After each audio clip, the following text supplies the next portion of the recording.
நபித்தோழர்கள் என்பது எங்கட அகீதா, நபித்தோழர்கள் என்பது எங்கட ஈமான், நபித்தோழர்கள் என்பது எங்கட அகீதா, நபித்தோழர்கள் என்பது எங்கட ஈமான், நபித்தோழர்கள் என்பது எங்கட அகீதா, நபித்தோழர்கள் என்பது எங்கட ஈமான். அடுத்து கால இப்னு மசூத் சொன்னார்கள். என்ன சொன்னார்கள்னா, ஹத்தஸனா ரசூலுல்லாஹி ஸல்லல்லாஹு அலைஹி வஸல்லம், ரசூலுல்லாஹ் எங்களுக்கு அறிவித்தார்கள்னு ஒரு சில ஹதீஸ்களை இப்னு மசூத் சொல்லுவார். அந்த வாசகத்திற்கு போடுறார் புகாரி.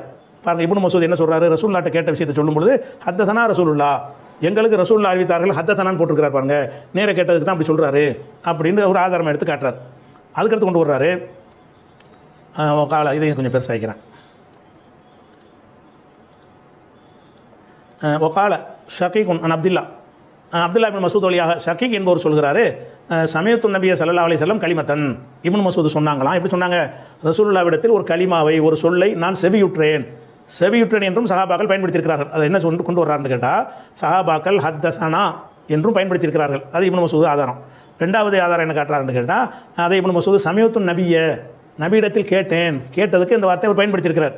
அதே மாதிரி ஹுதைஃபா சொல்கிறாரு, ஹத்தஸனா ரசூலுல்லாஹி, ரசூலுல்லாஹ் எங்களுக்கு அறிவித்தார். இதெல்லாம் அந்த ஹதீஸில் நிறைய வந்திருக்குது. அந்த ஹதீஸ்கள் உள்ள ஒரு வாசகத்தை தான் உங்களுக்கு போட்டிருக்கிறார். பல இடங்களில் இப்படி சொல்லியிருக்கிறார். ஒகால ஹுதைஃபா சொல்கிறாரு, ஹத்தஸனா ரசூலுல்லாஹி, ரசூலுல்லாஹ் எங்களுக்கு அறிவித்தார். அப்போ தான் நேர கேட்ட ஒரு விஷயத்தை சொல்லும் பொழுது ஹத்தஸனா என்றவர் யூஸ் பண்ணியிருக்கிறாரு. அது ஒரு வகையாச்சா.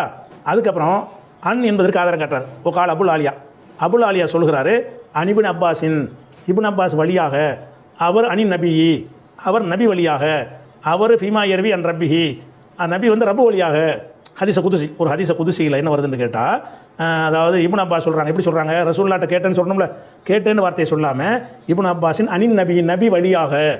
நபி வழியாகனா கேட்டதான் சொல்லுவார். அன்கிற வார்த்தை வந்ததுனால கேட்ட மறைச்சிலாம் சொல்ல மாட்டார். நபி வழியாக. அப்போ நபி யார் வழியாக சொன்னாங்க என்றால் ஃபீமா யர்வி அன் ரப்பிஹி ரப்பு வழியாக.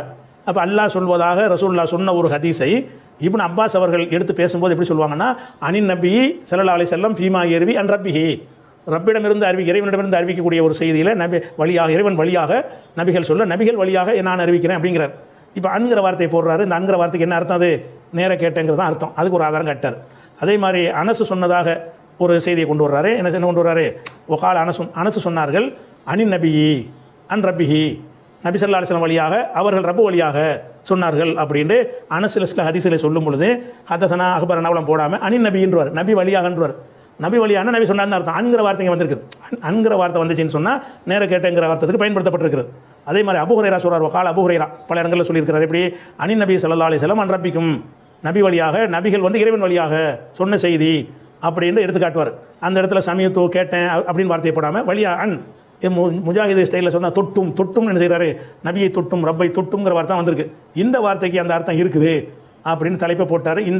இந்த விஷயத்தில் காலங்கிற சொல்லவே இல்லை. புகாரி ஹதீஸுகளை நான் கேட்டேன்னு சொல்வதற்கு என்ன வார்த்தைகள் உண்டோ அது எல்லாத்தையும் தலைப்பை கொண்டு விட்டார். நீ முதல்ல புகாரியில் பரிச்சயம் இருக்கு, நம்ம புகாரி பற்றி தானே பேசுகிறோம். புகாரிட்டு அந்த உசம் முதல் இருந்துச்சா, காலாவுக்கு அப்படியான ஒரு உசம் வச்சிருந்தார் அவர். காலன்னு ஒரு சொல்லியிருப்பார். ஆனால் இந்த காலன்னா நான் கேட்டதை தான் சொல்லுவேன் அப்படின்னு இதை உசூல் வச்சிருந்தார் அவர்.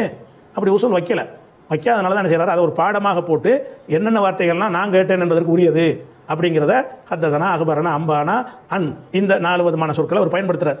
அப்போ இது நீ புகாரியை நீ பார்த்துருந்தீங்கன்னு சொன்னால், பரிச்சயம் இருந்துச்சுன்னு சொன்னால், இது புகாரியின் உள்ள விஷயத்தை தானே பேசிக்கிட்டு இருக்கிறோம். கால ஹிஷாம்னு புகாரி தானே சொல்கிறாரு. அந்த காலவுக்கு இந்த அர்த்தம் வரும்னு ஒரு சொல்லலையே. நான் கேட்டேன், அவர் சொல்லாட்டாலும் அந்த அர்த்தம், நான் பொதுவான விதியை சொல்லிவிட்டேன். அவருடைய எப்படி பார்த்தா கூட அப்படி அந்த அடிப்படையில் அவர் இருக்கலைங்கிறது விளங்குறது.